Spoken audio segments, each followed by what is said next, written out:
Here at the Kate Daly Show, just a reminder that we don't have to go to war just because BlackRock and Raytheon say so. The show starts now. Thank you very much. It's a pleasure to be with President Erdogan of Turkey, and we've been friends for a long time, actually, even for 4 years when I was in exile, unfairly, as it turns out. Rigged election, he knows about rigged elections better than anybody. But when I was in exile, we were still friends. That's always a good way to find out, test a friendship. But welcome back. We continue to follow this breaking news out of Washington, D.C. today. Former Vice President Dick Cheney has died at the age of 84. Cheney served as vice president alongside former President George W. Bush, but his political career stretched decades, making him one of the most recognizable and influential figures in politics. The Cheney family released a statement earlier this morning saying, quote, the former vice president died from complications of pneumonia and cardiac and vascular disease. It went on to say, we are grateful beyond measure for all Dick Cheney did for our country, and we are blessed beyond measure to have loved and been loved by this noble giant of a man. That was quite a statement coming from one of the deep state guys, am I right? Wow. Whew, they sure glossed over his bio. Dick Cheney, huh? Well, welcome back. And I'm back today. So glad to be with you again. And so appreciate your support. And thank you for all the kind messages I got. So sweet. And really wanted to just say thank you for that. I will take calls today. It's been a lot of a very emotional last week. So this whole last week. So I thank you for that. And it's never easy, right? Always tough. So, all right. Well, okay. Where do we even start today? Where do you want to start today? There's so much. I don't.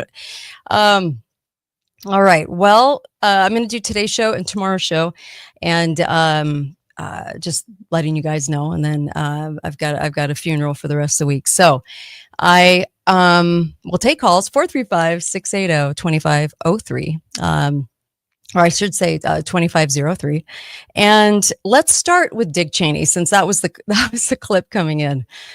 Oh, Dick Cheney. So I want to get your thoughts on what you think about Dick Cheney. And so many, I would say, Republicans that our Republican base, for some reason, puts him on a pedestal. And it's really, really, really hard to understand for sure. I'll get to election day in just a second, because this is election day for everybody. I'm getting texts about elections. I'll deal with that in just a moment. But I just wanted to deal with Dick Cheney for just a second here. He is part of the deep state and always has been. Actually his father was in the government as well, and that's usually the case. It's usually like somebody in their immediate family or somebody in their family, because they kind of keep it in the club, if you haven't noticed this yet. So his father was a soil conservation agent for the U.S. Department of Agriculture, and so he comes along and he went to Yale. Now, Yale is an interesting thing, because Yale produces more of our deep state soldiers. I'll say it that way: deep state soldiers than most people realize. So Yale, for some reason, usually when I see that in the bio, it's like, interesting. So he did Yale University, and then he began his political career as an intern for Congressman William Steger. So worked his way into the White House. Now, that's usually, if you'll go back in the bios, and I have in many bios, not all, but I have noticed this strange correlation of working as an intern, because that's how they kind of figure out how far you're willing to go and what you're willing to do. I would imagine. Okay. So they start out as an intern, and then they go into bigger and bigger roles within the deep state. Now, he was elected to the U.S. House of Representatives and represented Wyoming, of course. And then he became the House Minority Whip. So going up the food chain, because he's willing to do a lot of horrifying things, actually, when you really look at the Bushes and the Cheneys and all of these people that have been sort of hoisted into the Republican Party, which is, I'm a Republican, but I'm an awake Republican. Okay. I'm not, I'm actually a constitutionalist. I really love the Constitution. So the parties defy the Constitution consistently. So I don't know how you could be both, but if you were going to look at my voting, I would say Republican, right? Because I'm conservative. But this is so interesting to watch how people react to Cheney, because just like that news clip coming in, there's this overall, we have to paint him as a genius, as the person who has served America. How has he served America? Oh, well, he served the deep state for sure, and overall creep. So I was like, I don't know how conservatives can wrap their brains around truly admiring this guy. I think he's loathsome, and because out of all the research I've done, I mean, his name, Rumsfeld, all these characters keep cropping up as far as bringing us a lot of the stuff that we hate. So it's really hard when I see conservatives go, "Oh, Dick Cheney died, so sad." I'm like, "So sad? Give me a break. So sad." My gosh, good riddance. So he was working in the White House during Nixon and Ford administrations, and he served as the White House chief of staff under Ford from 75 to 77, and then he was elected. And then, of course, he oversaw Operation Just Cause in 89 and Operation Desert Storm in 1991, and then while he was on optics leave, because you can't be a Republican and then work with Clinton, right? Even though you are. So because they're all a tribe. So this is when he became chairman and CEO of Halliburton. And of course, Genie Oil, 1995 to 2000, and all of these deep state. When you think Blackwater, you kind of think of him. Also, the PNAC agreement, the one that came out before 9/11 and said that we need a new Pearl Harbor incident that would bring us into war in the Middle East over the next several decades.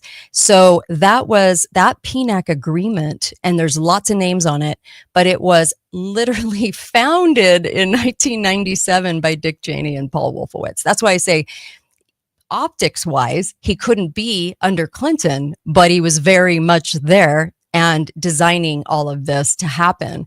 So he was the architect of the Iraq War. Isn't it interesting how he just became the architect of war? What do you guys think? So, yeah, it's gross. It's disgusting. So also Dick Cheney, as Ford's chief of staff in 75, literally edited the Rockefeller Commission report on CIA abuses. And his handwritten changes, I guess, were deleted sections of the assassination plots, letting CIA officers report misconduct, all to bury accountability before, it would see the light of day. So I just wanted to kind of give you this too, because this was interesting. This is some of the handwritten notes that he spelled out. So, just hiding info. So it's gross. It's disgusting. But what do you... what do we do? What do we do about this? Because on our Republican side, see, all of the senators, the House, they're all going to do their 5 minutes of paying respect to this monster and this gross, just grotesque monster. And I don't know, how do you address that? I would love to hear from you. How do you address that? That's insane. So he has this very long career of being in the deep state and just all kinds of, he was in relation to Blackwater, in relation to government contracts. You name it, he's at the root of so much that has happened. And like I said, they're always one little tribe, on the backside of things that's never mentioned. So he dies, and he's 84. And also the exact same woman who evacuated Vice President Dick Cheney on 9/11 was promoted. She became the Secret Service director who let the shooter almost assassinate Donald Trump on July 13th. Now, you guys know how I feel about that assassination because there are too many questions. And at the time, I was like, this doesn't look real. So there's that. That's a whole nother show. But I just wanted to say that people were going, that's interesting that she's so connected. So here is this clip of the news talking about that situation and her. Here we go. Year veteran was on the team that evacuated. She would know. The 28-year veteran was on the team that evacuated Vice President Dick Cheney on 9/11, and she served on then Vice President Biden's protective detail. He named her director in mid-2022. Amid a swirl of controversy over the agency deleting nearly all of its text messages from January 6th. The agency says that was due to a data migration. System migrations happen, but I think for a lot of Americans, it just doesn't pass the smell test, given the timing and the volume of messages deleted. Well, it's unfortunate that would be the assumption that people would make. Our integrity is everything. The assumption? There's nothing nefarious attached to that. Their integrity It's an assumption, all right. Yeah, it's an assumption. So, it just happened that she evacuated Cheney on 9/11, and she's the one that became the Secret Service director, and yada yada yada. And they're all so there are no words. There are no words for this group. And when you talk about deep state soldiers, I think he's a deep state soldier. I think he could also be some of the architect of some things or help things transpire. But I think the deep state's a little deeper than Dick Cheney, but Dick Cheney is definitely one of their biggest soldiers. So he dies and the news is going crazy trying to pay homage to him, which makes me want to throw up. So I just thought I'd share that with you. And I just had to because ew, gross. And if you go to his Wikipedia page and all the information on him, I mean, his bio just reeks because they never say how he first got the initial job of working in the internship, right? And that's kind of how it works. Like you'll see sometimes when things are just so not logical, you'll see that all of a sudden he just got an opportunity to show his stuff and to gain trust so that he could be the architect of some of these things. And so you'll see this leap that's never quite explained. It's just he got appointed and at a young age. So then you're probably wondering, well, that's kind of strange. I mean, how do people get into these positions, So yeah, it's handpicked. Okay. Yep. And how does it all work? Well, you just go to when you start to peruse their bios, it is fascinating, the stuff that comes out, and you kind of look for the holes, look for the things that don't make sense, that aren't logical, that you as a 20-year-old would never be handpicked for something like that. But Dick Cheney was, and he was on a fast track. So, positioned well. And so these people are totally groomed for these positions. And I've noticed it a lot. It's kind of like looking at Hollywood and saying it's really strange how their childhoods they were raised by another relative, and you don't remember going to school with this person because their story is so messed up. And then all of a sudden you find a lot of the Hollywood that spent time in the military, but not in the regular military, in the special services military branch. So for actors, you're just like, this is a little strange, like back in the 40s and 50s. So you're like, it just doesn't make sense that you would have so many. It doesn't sound logical. So this has been kind of an interesting thing to watch for sure. And yes, I think that, I'm getting this comment, I'm not sad at all. The world is a better place with, oh, of course, me too. And totally ran 9/11. I agree with you. And so you'll hear the leftists say this too, and they're not wrong.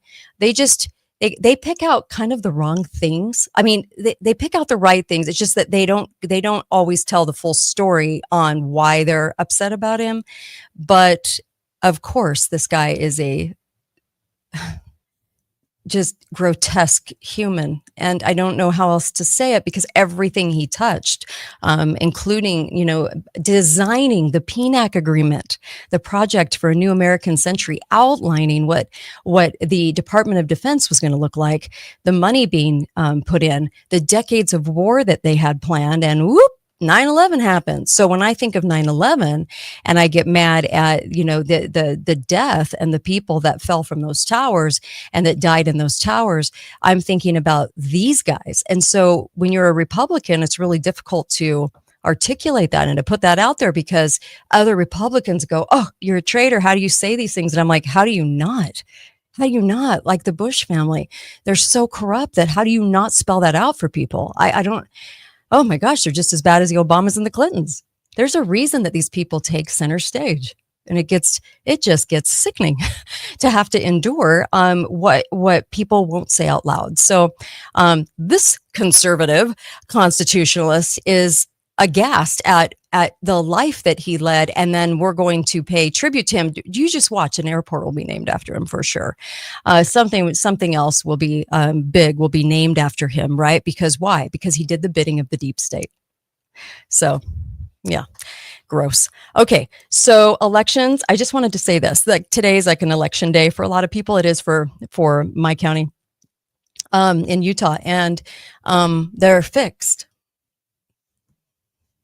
They're fixed. I don't know how else to say.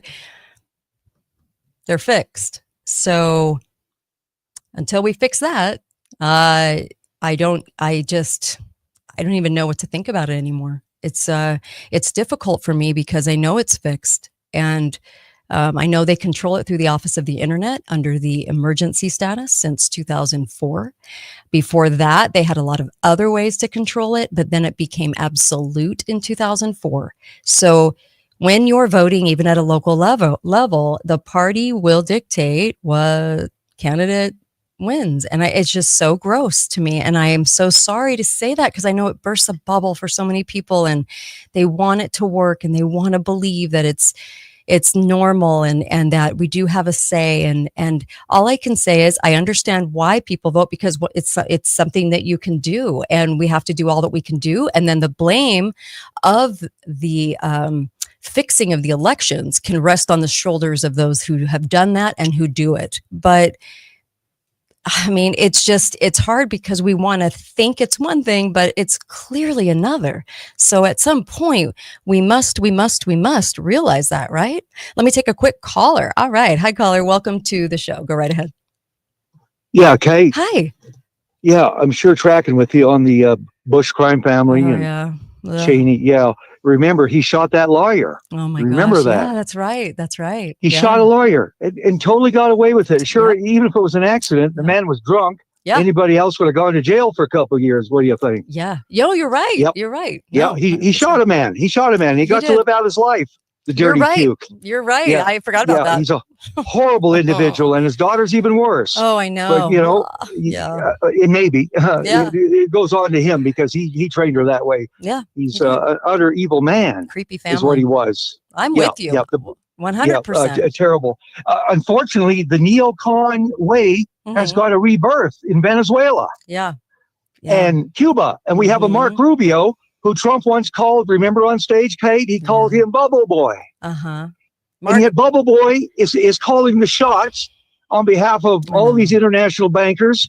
And now, here's why I called. It's over this. I'm really standing with Judge Napolitano and to a large extent, Candace Owens.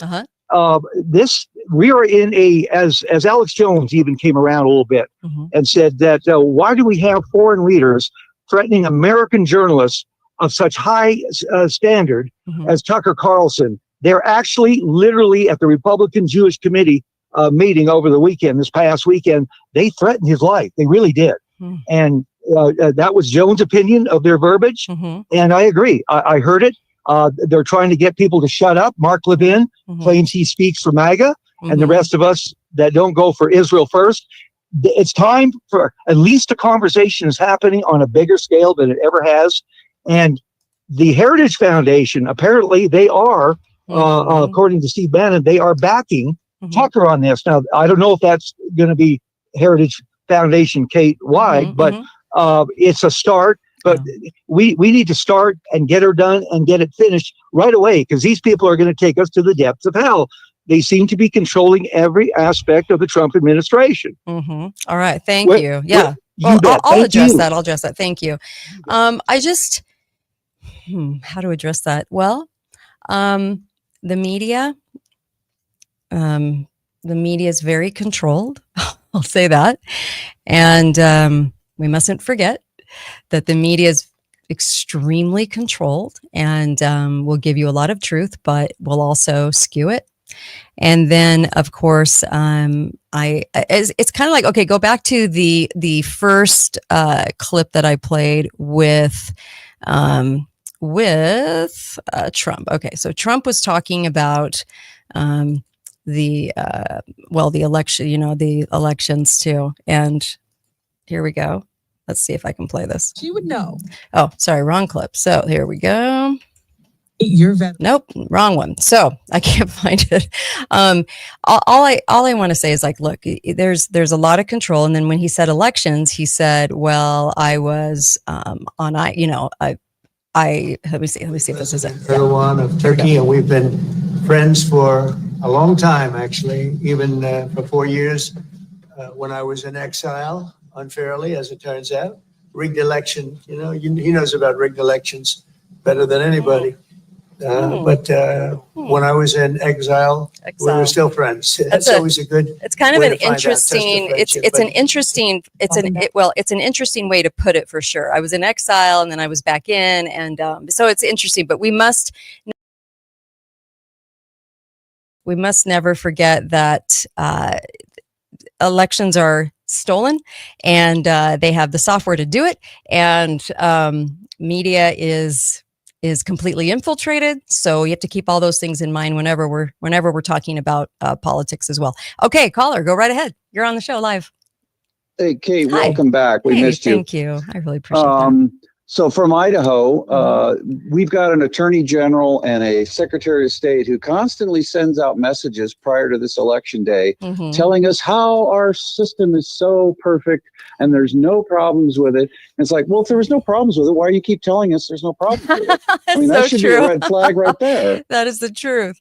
Oh my gosh. Great It's statement. amazing how many people I talk in my business that think, oh no, they've audited and they've checked with everything and everything's hunky dory. And I'm like, you people are clueless. I know. It's like idiotic at this point. And they just want to believe so bad that they're willing to live a lie. They're willing to just go with the fakery and roll with it. It just makes me want to vomit as well. So we had here in Meridian, I live in Meridian. So we have our city divided up into 6 districts now because we're large enough now that city councils in the district come. And so District 1, 4, and 5 are up for election.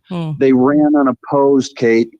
That's how people are so ignorant. There was nobody else opposed to one. So they gave them a referendum. Hey, what you're doing is a good job. Keep it up. Gosh. And they're going to walk away thinking that. I see the worst mayors in my county. I see the worst city councils. And you're right. They do. They go, oh, that means to them that they're doing a good job, when you have to like literally vomit and then vote and then vomit again if you're actually going to go vote, because you have to just hold your nose and do it. Well, I mean, they haven't done a good job. And so just because they're nice and they show up doesn't mean zero. It means nothing. A monkey could show up. Are they standing for the Constitution? No. Ever? No. That's right. No. So yeah, absolutely. You hit it right on the head. Yeah. Thank you. Really love Thanks, your phone Kate. call. Thank Welcome you so back. Thank you. Thank you so much. Really appreciate that. Yes. And there's so many things to talk about with you guys too. And boy, there's just so much. So I'm going to transition a little bit because Dick Cheney makes me want to vomit. So I got to get off that subject. It's just gross, there's just the deep state as the deep state soldiers. They just, it's hard to stomach. So I wanted to talk about this for just a second, because I think this is vital to understand. So in the state of Utah, and California, the state of Utah is planning these large transformative camps. These they're using almost 16 acres near Salt Lake City, envisioned to provide 1,300 beds, shelter and forced treatment. Okay. Now, listen. So about 6 days ago, New York Times had this huge article about Trump and highlighting all of this and saying how amazing this was going to be. I'm sick. So I have to laugh or I cry. So that's why I have this reaction. But I saw this and it was like, are you serious? Are people actually wanting this? But yes, there are. And so there's a lot of critics though. And sometimes, like I said before, your leftists get on board for the wrong reason. Like usually they're just kind of misguided, wrong reason. They don't really understand the constitutional aspect of this. So what they're doing, and Gavin Newsom is wanting this really bad and wanting to really get this going on steroids. Now, think back to the CARES money. Think back to all of the money being placed into mental health, okay? And we kept thinking, why is this? Why is this sudden turn where government is completely preoccupied about this from 2015 on? What was the deal with that? So then you have COVID years, and then you have 2020. So then you have all of this coming out where the CARES money had all this money stowed for mental health facilities all over the country, and they started introducing those. Well, in my county, they introduced one, and it was, look, they're doing amazing. And they had a lunch, and they took all of these slimy politicians in my county. They're so slimy. Sorry, but they are. And they all took photo ops with the governor, and they're just like, oh, isn't this amazing? Not even questioning the ramifications of where this would lead to and why they were having this sudden investment, this sudden just zeal for putting these mental health facilities in. Okay. So your sheriffs, like we had a sheriff that was like, oh, this is amazing. It'll help so much, without even understanding. He has no concept of the Constitution, our sheriff here. So I just thought, oh my gosh, we're in trouble. Then this was introduced, but because it's coming through Trump and not Dingaling or Hormala, then we are looking at praising it, and we're saying, oh my gosh, they're doing something proactive and this will help the homeless. No, 100% no. So Utah created this homelessness infectious disease assistant fund called HIDRAF, okay, to help address infectious diseases in settings of encampments and shelters. Okay. In this day and age, I just want to remind everybody that we have super good sanitation. We don't have an issue with rampant infectious disease unless it's planted there by our own government. Okay. So there's that. So they did this, okay, because you have to have reasons. You have to have a reason. Oh, they're infectious. They're dirty and infectious, right? The state passed bills, okay, HB 465, that increased the enforcement of homelessness, encampment clearing, and then, and of course, you know, all these implications for homeless, right? And then there was a strategic plan that was mentioned of sanctioned encampments, structured campsites for unsheltered individuals. Unsheltered is now what we're calling them.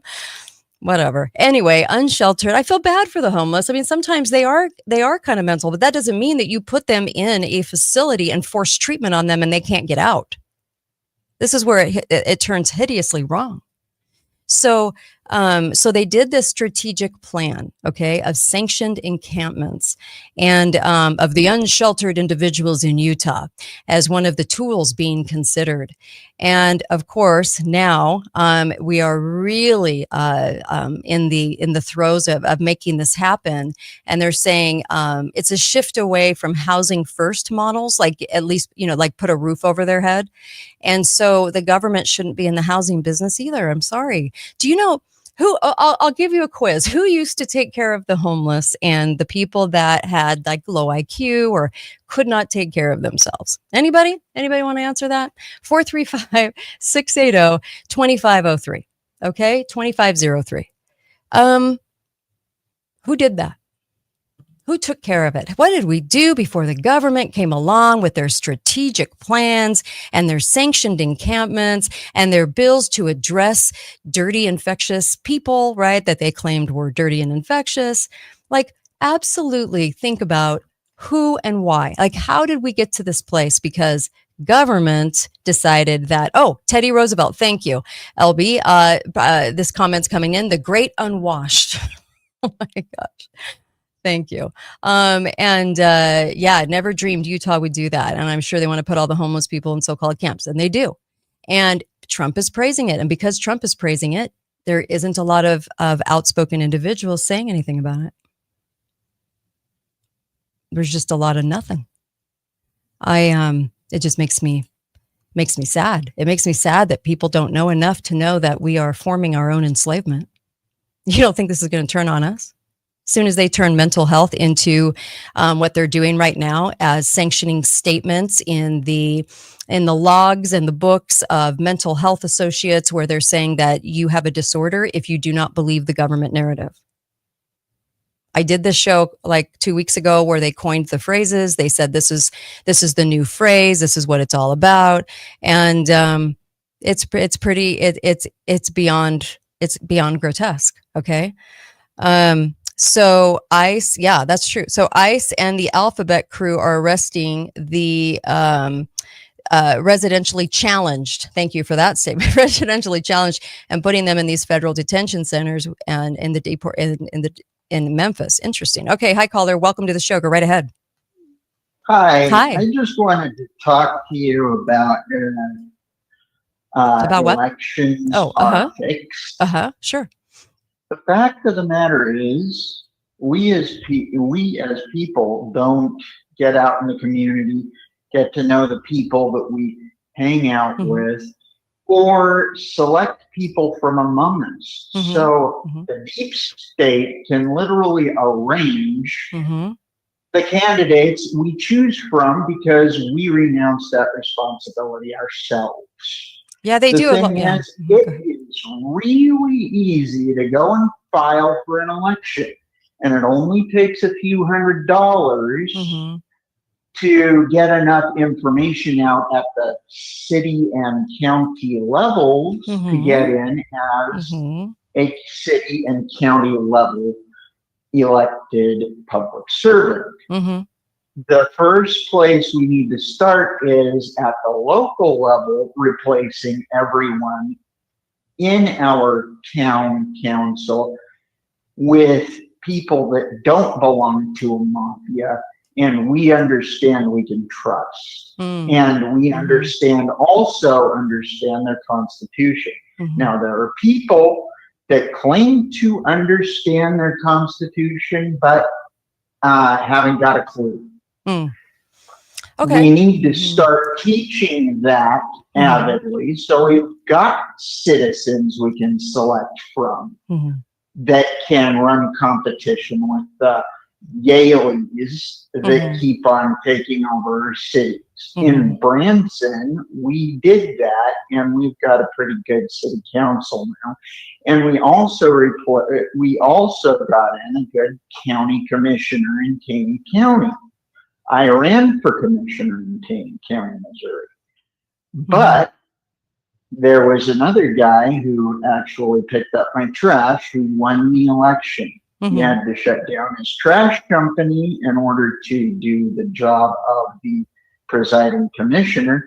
But he's done a good job so far. And he ran because he didn't want our community to go down the tubes like all these leftist communities. And we had someone running that election that was a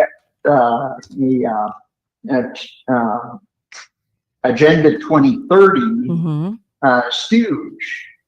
So he got in place of that person, and he's been doing a very good job at keeping 2030 policies out of our community. What we as people need to do is we need to start stepping up, running for office, no matter whether we win or lose, because it's not losing. It's giving the people a choice for upcoming elections.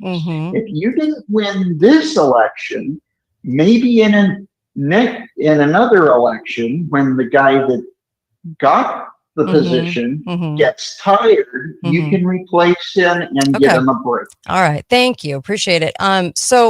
Okay. So the main problem, okay, this is what I see elections being good for now, because unless we get back to paper ballots, they're fixed. Sorry. So that's kind of the result. So no matter how we want to do it, if we can get somebody good in, that will do better than the leftist that's in, that's hiding under a conservative mantra, or maybe they're just bold leftists. So you have those individuals that are squarely in the pit, want to move forward with any leftist agenda. Then you have the people hiding, okay, as conservatives. And we have a lot in our conservative area that are doing that. Well, what elections are good for is to bring up issues that people are suddenly interested in because it's an election year. So this is the time when people are actually the most interested to bring up the things that need to be talked about. I don't know if we're solving anything until we get with an actual person that's going to do anything when they get in. Until we have paper ballots, then we'll have an honest election again. And a lot of people overseeing that. Until that happens, it's fixed. Don't know what else to say about that. So it's nice to think we're getting somebody good in, and let's hope, but it's still fixed at the end of the day. And I hate saying that because I know that just punches a big hole in everything, right? But it's the truth. So we need to hear it. And we're not hearing it. All we hear is vote harder. So it's not working. Okay. So we have a big problem there, but that's really what elections are for, is to use that to get people's ears, to have them understand what's happening more. But but once the candidate goes in, it's like, once a candidate can promise everything. And then once they get in, you just won't see a lot happen. I see this happening a lot with people. They have the best of intentions. They get in and do nothing. They are a weak little, just, stamped yes on everything. They don't ever say anything about anything, and they just do their job. And then people go, well, they're nice. And they return my email and they show up to everything. Who cares if they show up to everything? Who cares? I don't care. I'd rather have somebody know the Constitution. But see, you'll never hear that comment about people running. You won't. All you'll hear is they show up, or they're nice, or they listen. That's it. Are they about the Constitution? See, you'll just never see or hear that comment. Nobody cares. They only care about the optics. They don't care about the meat. They don't care about the actual thing happening. So that's a huge, huge problem for us as a people that we have to get over. So the thing that elections are good for is bringing that up over and over again to try to penetrate that blind, this blind patriotism that we have, where it's like, and we're going to go vote in because we have a representative government. No, we don't. Not as long as the government has taken over your voting process. And that's that. Okay. So, constitutional defiance disorder. So let's go back to the medical camps, the homeless camps. So what happened was, like in California, let me kind of spell this out because you can kind of see how they do it. The Grants Pass versus Supreme Court back in 1990, a year ago, back in 2024, they were talking about how they did this anti-camping thing for the homeless. See, then you have a situation where what else is the homeless going to do? Because they are homeless. And then they come in with their decision, and the decision is, oh, here's a nice little camp. We can get them out of sight, out of mind, and then you won't have to deal with them. And because they're turning our cities into crap cities, because everywhere you turn, somebody's peeing on the sidewalk or pooping, or they're just, they're the homeless, right? So then they're everywhere. So you want to get them out and clean up a city and make sure a city looks cleaned up. The problem is that when you do that and you force them and they can't get out without a doctor's signature, then now we have just built our own encampments in America with a full-fledged, isn't this amazing and aren't we doing something great? That is not something great. If you don't think that's going to turn on us, and I know you guys are nodding your heads because you know it will. We are setting this up for the future to say that this is what we like, and then all of a sudden it's going to be turned on us, and we're going to say, yeah, but we didn't build those for us. We built it for the homeless. Oh, well, it just so happens they're already built. And it just so happens they had already been placing all of this terminology in the medical books to say that if you're a conservative, if you're a constitutionalist, if you want to keep reminding people that what we're seeing is a lot of theater, you now have a disorder. So you now need to be in the same camp, different ward, same camp. And then the doctor will finally release you when they feel it's okay. And guess what, folks? People will go along with that. They will. Because if you really look at what they've done, they've framed up this very big disinformation campaign, right? So you saw this really coming about in 2016.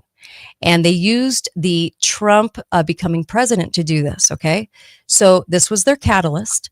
And it was, let's start talking about disinformation. Let's start talking about bad info, okay? And fake news. That terminology wasn't a thing before that. It really wasn't. It didn't really hit home before that. Once it became Trump in his first presidency, then that was the catalyst. And they started framing up and soft serving us this new dialogue of fake news. And now the AI is coming in, right? And putting together clips. You don't know if what you're seeing is fake. You don't understand, it's very confusing for people.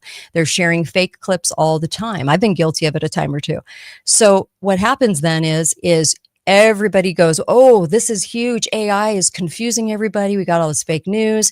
And so we need to shore this up, and we need to shore up the narrative even more. So let's stand behind the narrative. And then what happens is anyone that doesn't go along with that and actually, in their view, represents your fake news, then they have a total disorder. So they're putting it through the mill right now. They set it up on purpose, and that narrative, and that's why the media talks about it consistently, is to set up the narrative, and then they come in with the problem. And this is where we're at right now. So housing stability is framed as a consequence of health.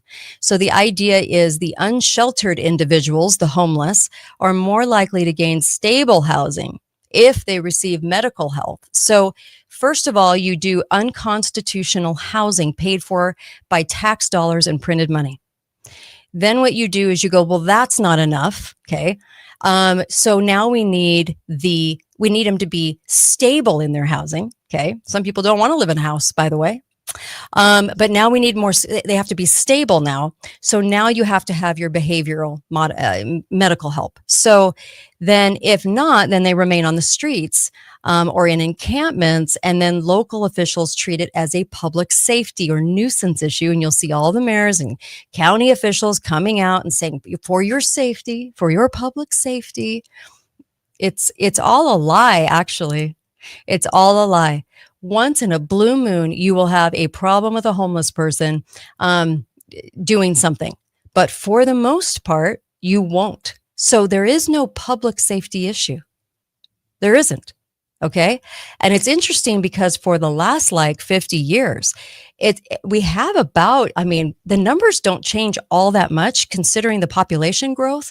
We're not seeing a huge amount of shifting towards the homeless, being homeless. It's kind of crazy, but go look at the numbers. You'll see what I'm saying. And you've got about 500,000 people that are homeless. Okay.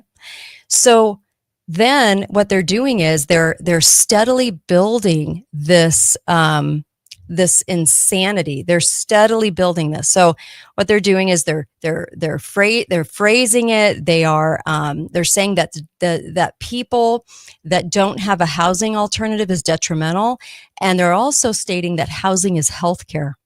So the municipalities across the country then are talking. This is how they're going to frame it. Bring people inside from tents and encampments for good. Increase access to mental health, right? Substance abuse, and all that's going to sound super fun and exciting. And then eliminate the encampments and promote long-term housing stability, okay? And enhance safety and hygiene. We all want them to be clean. And so for the neighbor, it's for the residents, for the business. So I think intentionally, they got it to be so bad that you needed a poop map when you went to San Francisco. And then it's so like, and then letting them camp out in places like Costa Mesa. They're all up and down the river, right? And in LA, they're everywhere. And you can't go to Portland. It's disgusting. I was there. Ugh. And so you have all of this allowance, so everyone sees, oh my gosh, this is on steroids. These cities and states are allowing this. Now we have to go into cleanup stage, but the cleanup stage is forced. That's how it's working. So now they're going to be public health hazards. Sanitation and health is you're going to hear your sheriffs, you're going to hear your counties, your commissioners, your mayors talk about public health all of a sudden. And you're going to say to yourself, or you should, well, why wasn't that a problem? Why weren't you saying this 10 years ago and 5 years ago? Because go look at the newspaper, go look at the online, okay, and go find anything that dictated that the homeless were the problem. Okay. Or we're like this enormous safety issue. Okay. And there won't be, and no one will call them on it because they'll go, oh, it just must be getting worse. Oh, it just must be a problem. So this is how they're doing it right now and doing it successfully. Then they'll pass anti-camping laws. So think about this for a second. You have a Democratic governor, okay, and Gavin Newsom, who puts forth we're going to hand out needles. We're not going to do anything. We're going to let it explode. And then you have the anti-camping laws come in to rectify that, right? And then now go a step further. That's how it works. The grants pass case. So in Boston, there are 60 new beds and an SUD clinic offering walk-in urgent care, medication, screening. Now, they can pretty much go in somewhere to a hospital or a care center and be cared for. Okay. But now they're saying we're saving the day with the centers. So they have to build the centers. Well, you have to have a reason to build the center. You have to have a reason to do all this. This is what they've been doing. Doing this. And so the unsheltered individuals, right, they're going to say they face higher rates of serious health issues. Now, is that true? No. But they're going to say it. And providing medical intervention is relevant. They're going to say that too. And then jurisdictions are going to go about public spaces as being used for encampments. And because of the safety concerns, because of the residents and neighbors, okay? And then this combination is going to follow this narrative, and it's going to be, we'll help you medically, but you must participate in services, move into housing, comply with others, and sign your life away when you walk in, and then we have control over you because you're a mental health problem. Yep. And then once the person gets in and realizes they can't leave, they're going to be like, why did I sign myself in here? And some of them are going to be not signed in, but order of a doctor. Okay. And then when the doctor does it, nobody questions. So then the pure housing first is going to be kind of rolled away while this comes in. So you have all the required treatment, sobriety, behavior stuff. And these are the camps we'll be in. There's just no doubt in my mind. There's no doubt in my mind that we're building our own camps, that we are facing in history the same exact thing that we all talk about, that we all look at, that we all go, oh my gosh, how did they let that happen? And this is exactly how they let it happen. Forced displacement is really what it's about. So it's so crazy to me that people can't see ahead to understand what we're supporting, what people are actually supporting. And my governor is a lot like Newsom. So he's often compared to Newsom Jr. and in Utah, and he's horrifying. He's a complete and total like thug as far as a leftist. I mean, he just is not a he is not for the Constitution at all. And so he is hook, line, and sinker on board. He wants to be this example of what it looks like. And that's why I said Utah's so in trouble a while back, because it is. Utah's leading the way. So I'm very, very hard on Utah because on my own state, because I can't understand how good people who say they love America and the Constitution are getting behind this. I can't. And it's a Hotel California where you can check in, but you can't check out.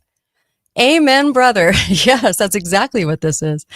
So see it for what it is. I don't know. I wanted to kind of go through the steps though, because I think, like San Jose mayor unveils plan to arrest homeless residents who refuse shelter. This was March 6th of this year in the San Francisco Chronicle.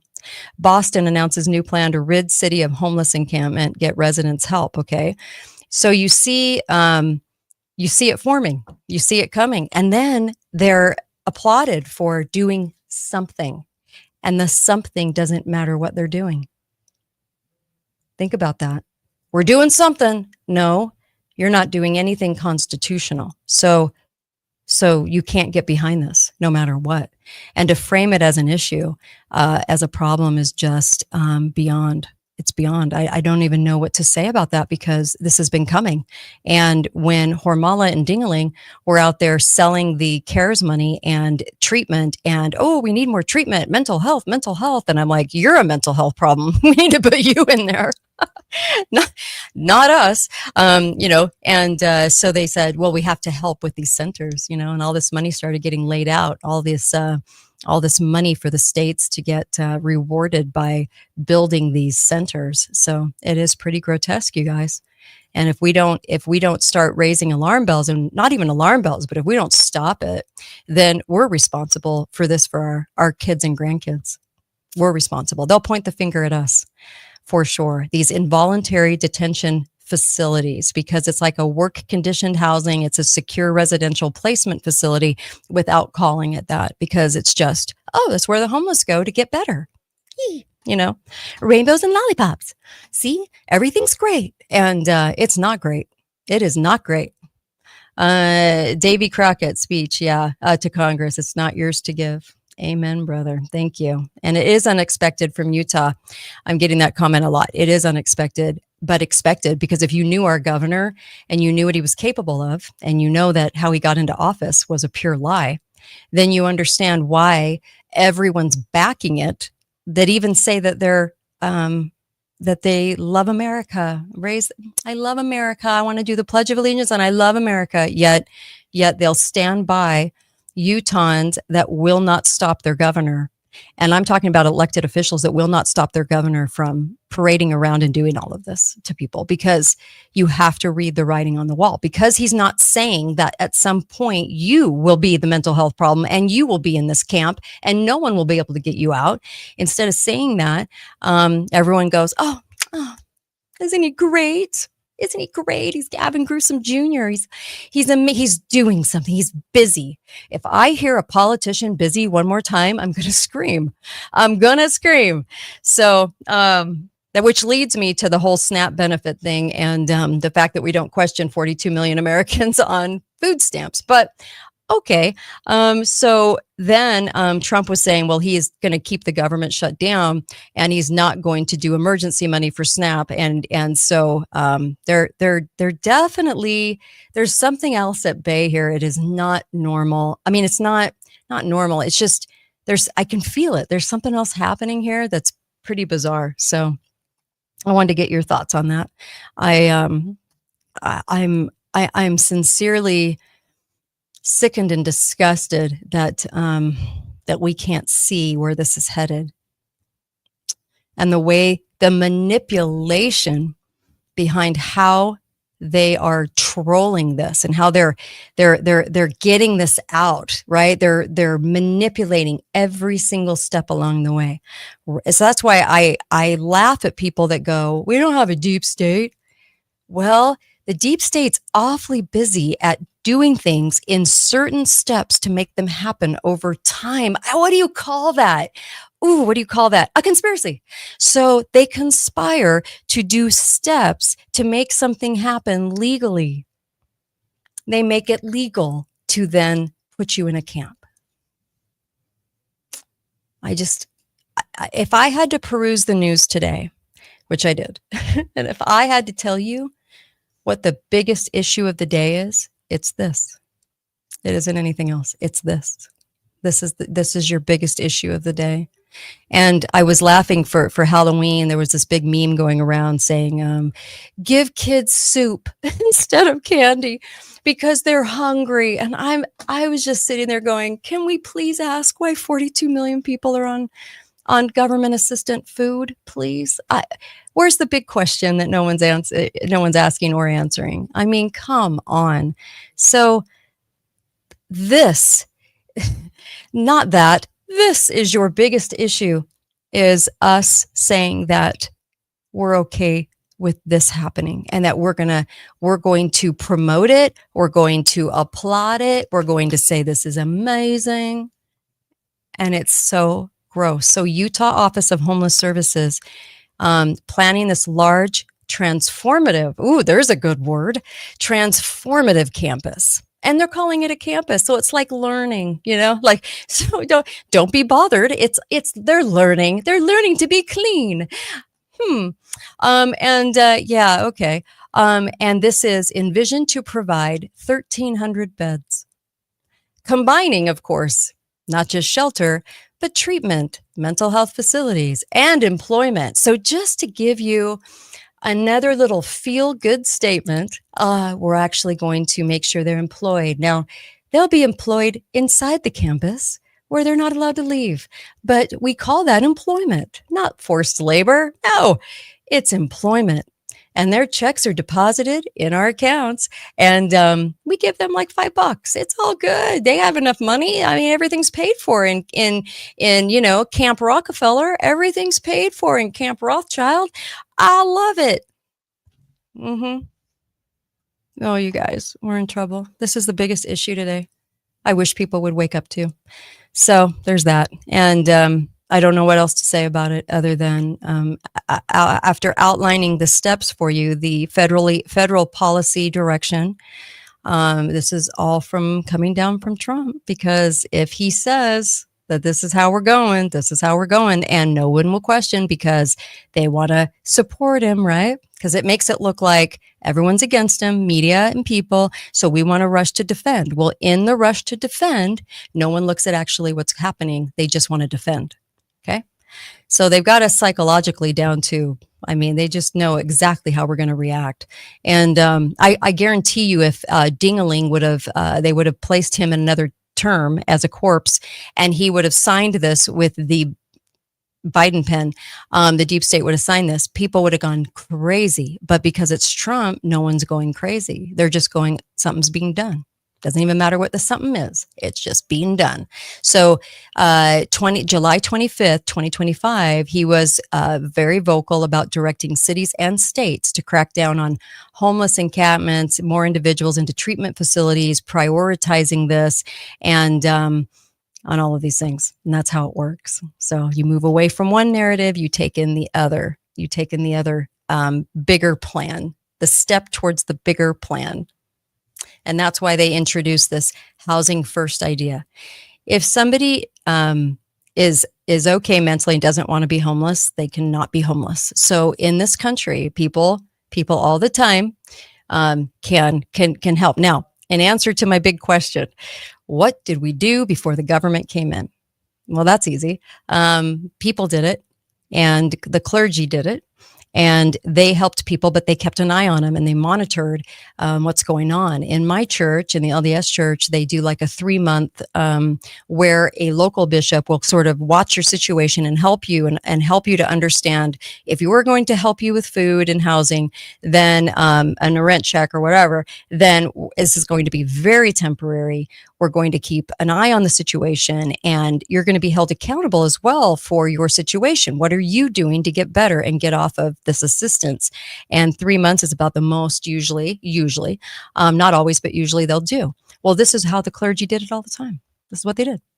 So, and they were able to keep track of people and hold people accountable. Now they make it so that once you get on, getting off is harder because you'll make more money staying on. Those 42 million Americans will actually make more money and actually be in a better circumstance with the federal assistance, which is our taxpayer money, not just federal assistance, but they will do better instead of working. It's an incentive not to work. It's an incentive not to pull your load. Oh, you guys, we're in trouble. Okay. So I just wanted to tie that up and make sure that people are understanding that not only is my state marching forward with this to be the beacon on the hill for encampments, calling them campuses nationwide, they are moving ahead with this too. And you'll start to see how the narrative plays out. Shore this up, take this down, shore up a bigger piece, take that down, shore up a bigger piece. And by the time we hit 2030, people will be introduced to their new home. And it will be in a remote area where you get to be in there forever without leaving because you are a problem, because you question, because you have a disorder called I don't believe anything the government says based on history and lots of years of lying. So there we are. Oh, sorry. That was a lot, wasn't it? That was a lot. The digital rollout, see, you can see this kind of coinciding with the digital rollout, can't you?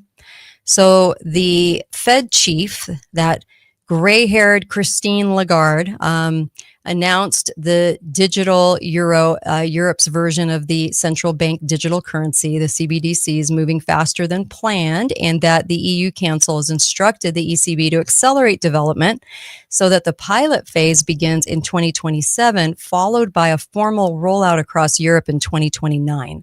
So we want cash to be in the form of digital euro.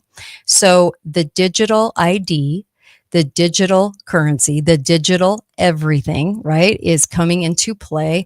Now, what this is saying is by 2029 in Europe. I don't know about the United States, but I will say that we are moving towards the digital age. And then if you don't love what the government's doing, you will not be able to access services in that digital realm. And the more you can't access and be part of society, you might just be headed toward an encampment that's already been built because good people were all behind it and staked a political career on doing something and being very busy.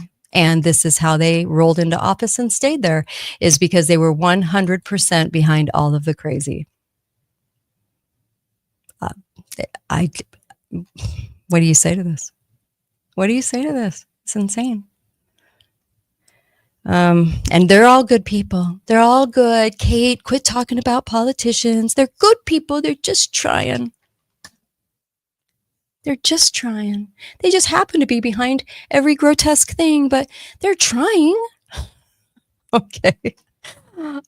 Yeah, that's not true. Sorry. If you're really trying, then you're hated. Are any of them hated? Let me just do that bellwether test for you. Any of them hated? Not really. I mean, you have your leftists that are hated, but they stay in power. But what about on the right? Of course not. They're the nice person that shows up to work. So therefore, they're worth their salt. So I've seen it over and over. 15 years of analyzing what they do once in office, and it is hard to take. It is very hard to take. Yeah. So how long will it take for them to put up the re-education screens? Changing the look of debt. True. That's true too. Yeah. I get what you're saying. Good points. Hi, caller. Welcome to the show. Go right ahead. Well, hey, Kate. Hi. How are you? I'm good. Go right ahead. Good. I just think it's great that you're bringing up this massive encampment where the homeless now are going to be basically punished for being homeless, right? Yeah. They're going to be forced to be in this camp. And what's very interesting is that the state of Utah has selected a 28-year-old he is a police officer.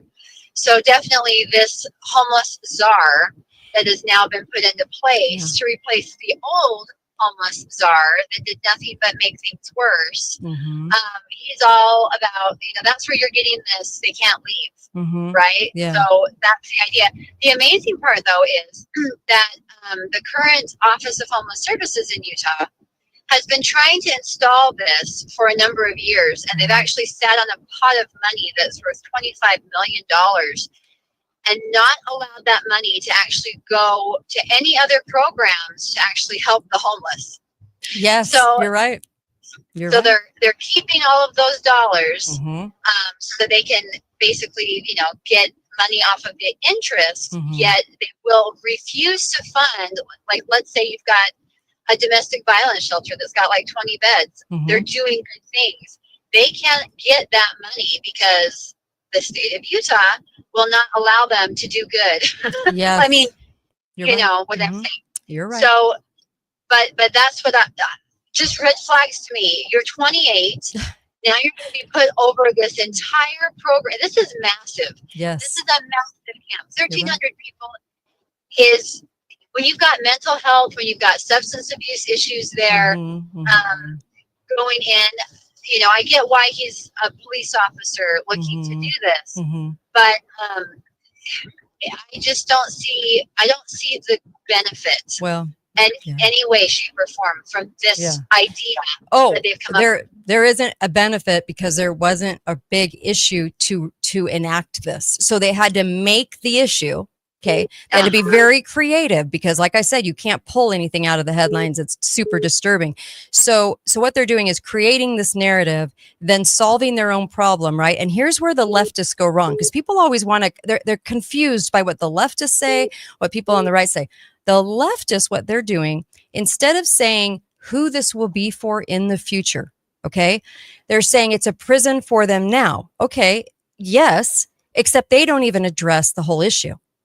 So they don't address how it will grow and who will be part of this. They only talk about, well, this is a problem because it's a prison now. So what's going to happen is they're going to be showcasing the highlight reel from this, okay? So you're going to see homeless videos where the homeless are putting out testimonies saying, I got help in this center. It was amazing. Then the leftists are going to be deemed to look like they're not like they went way overboard. Still, no one talking about the real issue, which is who is part of this, who is going to be put in here against their will, because we've already set it up and legalized it. Exactly. And again, what is it removing? It's removing agency. Yes. I understand that these individuals might have a what? Sorry, you cut out. You cut out. A what? Have a what? So these individuals have problems, right? Sure. So they've got different, and sometimes it's just that, you know, they got out of prison and no one will hire them. Yes. And they literally cannot be hired. Yes. That is their problem. It's not a substance abuse issue. It is not a mental health issue. It is a society issue that does not allow people to pay for the crime and then allow them to pay for the crime. Yeah. Right? Yes. So that being said, if somebody's down on their luck, let's say they have a divorce and they've got a child and they need some place to stay, they get put in here. Now all of a sudden they can't get out. What are we doing? We're taking away agency, and that is not the plan. Nope, wasn't Christ's plan. I'll tell you that much. And they're just legalizing. They're legalizing encampments, and people want to say things about the Japanese being forced into encampments and things like that, thinking we're so much better today. No, we're not, because we're building it under this pretense. So we're not better. We're not any better. We haven't learned anything, I guess. But we're refusing to build hospitals that will treat the severely disabled. That are. They're going down the street and they're yelling literally at something that's not there. Yeah. We're going to be mean to those people and not try to get them the help that they need by building more mental hospitals. Yes. But we force people who may not have any problem whatsoever other than they're homeless to stay in this camp. Yes. Yeah, you're right. And then also on the heels of how they're manipulating, how they're doing this, every time they talk about it in the press, they say Trump's vision for homelessness. Okay. Because then, number one, it makes our pretend conservative governor look like he is like he's part of the conservative gang. Yeah. Then it also makes Gavin Newsom look like we're all in to help solve a problem of dignity and humanity, and there is no sides. So they're calling it Trump's vision so that conservatives don't think anything's wrong with it, and then they're making it look like we're all on board, because when it comes to human dignity, now we're all on the same page. I literally want to throw up right now because of what we're creating, but I don't know how to say it any other way, that this is how they're manipulating. So when you hear your local representative, your governor say these things, call them out as much as you possibly can, get people to understand what they're doing. Because even the leftists aren't painting the picture for people. They're usually sideways on just about everything, but I'm like, they're not even going to mention who's going to be in this camp. So, yeah. Exactly. Yes. Yeah, Thanks for bringing that up. Thank you. Appreciate it. I had to, because of the fact that people aren't talking about it. We are swayed into talking about so many other things. And, you know, today, just like when Bush died, Senior Papa Bush, Mr. New World Order, when he died, and boy, did he look creepy. Oh my, those last few years, those photographs were, anyway, he took on a whole creep level of gross. But anyway, I mean, it was eerie. But when I'm seeing the news and all they can talk about is painting these people as heroes, and whoever the deep state always gives the accolades, the bridges, the schools, the everything to these individuals. So that's how you know that you're dealing with a deep state person, is that they were all on board, and they're painted in history as the victors of history. And so when you see all of these things, just realize that that's how they honor, right? Because the world can only honor in a certain way. And that is, you do the deep state bidding, you get the library name, you get all of these things because you were part of our club. And this is their payback. So, as sad as that is. And you won't have a lot of local politicians, a lot of mayors, a lot of people saying no to this. They're on board for their own career trajectory. So everyone's going to paint this as solving a problem, very busy. You know, it's funny. Like, remember the cartoons where they run and they're like running and the wheels are going like this, you know? That's what it reminds me of when I see politicians, because they go, I'm busy. Look how busy. I'm super busy. Busy means I'm working. Working means I'm doing what's right. I'm like, no, that doesn't equate. You're busy, but you're not doing things that are right. No, that doesn't equate to right. And so they go, I'm super busy. Look at me. Look at all the things I do. Okay. How about don't be busy? How about don't? And how about put up a poster and said, I didn't vote yes on anything, and I will not. How about that? Well, you won't get elected, but I mean, wouldn't that be nice to see? Especially right now at this time, on many cities and counties are having elections today. And busy is the key word. Busy in there. They show up and they're busy. Those words are terrifying to me when they say that about a politician, because I'm going, oh, well, you're doing the byline. You're doing what you're told is really what that's about, and you won't stand for anything. What I'd like to see is courage. I'd love to see courage and a backbone. I'd love to see somebody that consistently said no and was literally hated, okay, for it. I would love that. That would make me feel nice and cozy, because at least I knew somebody was standing up for us. But that's not happening, and you're going to see the cities applaud this. And if they realize that the people are seeing through it, though, you might, to save face, have some people that will not go along or might become vocal critics of it. One can only dream. One can only hope.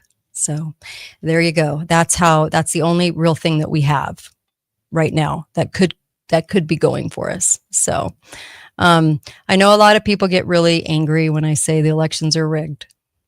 And why do I say that, and how do I know that, and everything else? Well, I give you history, and I give you the election results, and I give you, we only go in one direction for over 100 years. So do I have the proof on my side that these elections are completely stolen at this point, especially when we went digital? Yep. And when you think about the digital world, think about how much translates. So we keep talking about digital ID. Well, we have digital elections. Look where it's getting us. Yep. So they love digital. Deep State's been after the digital world, because it can be completely controlled. And if you say that, you're one of those people that needs to be put away in a home because you don't go along. as sad and sick as that is. So look, what can we do? Make people aware. What can we do? We can see it. We can see how the game is played. That's why I went through the steps today. How do they manipulate? What do they say? Where do they go off? Where do they not mention, what's going to happen? And that's why I wanted to show the right and the left so that we can understand kind of how it's played, and then how it's desired, and then it's a feel-good measure, and then we're doing something, we're busy, we're solving problems, and it's made to look like we're succeeding, and we're not. We're not succeeding right now. So I leave you that lovely, sorry about that, this lovely problem, and place it squarely on your lap and say, what do we do? And we need to solve these things together, of course. But I'll be back with Susan and Melissa tomorrow. And I thank you. I thank you actually for listening in. And what's been getting me through stress-wise, Cardio Miracle. If you haven't signed up for that, if you're not taking that, and by the way, I'm just loving all your comments to me. Thank you for emailing me and letting me know. You guys are extraordinary. You're just like, oh my gosh, this thing is amazing. Cardio Miracle is amazing. It's really helping me. So get some Cardio Miracle and just try it. I was swinging it down this morning and going, I'm really grateful for this product. It's getting me through a lot of stress. And so thank you, and so cardiomiracle.com/Kate and order it. It's money back guarantee, but you're going to love this. The nitric acid. It's really the best way to take in minerals is really what it is, because it's actually going to deliver those minerals. So we're all so depleted. And then of course, allfamilypharmacy.com/Kate. Now there's a couple things to keep in a med bag, and there's things that you can order just in case, right? So just in case you would ever need them, I'm all for going natural. Just in case, have these things in your go bags, have these things in your home, because there'll come a time when you cannot get these things in your home. And I do mean that. So make sure you have a supply. And right now they have these 2-for-1 offers going on. They've got all kinds of things. This is the time. This is the month to do it, November. So by all means, take part in this, because at least have some things on hand.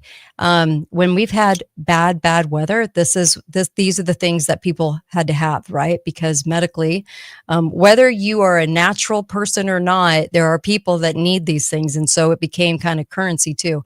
But please have these things on hand. There's things that you can have on hand for toothache, certain steroids that can take pain away.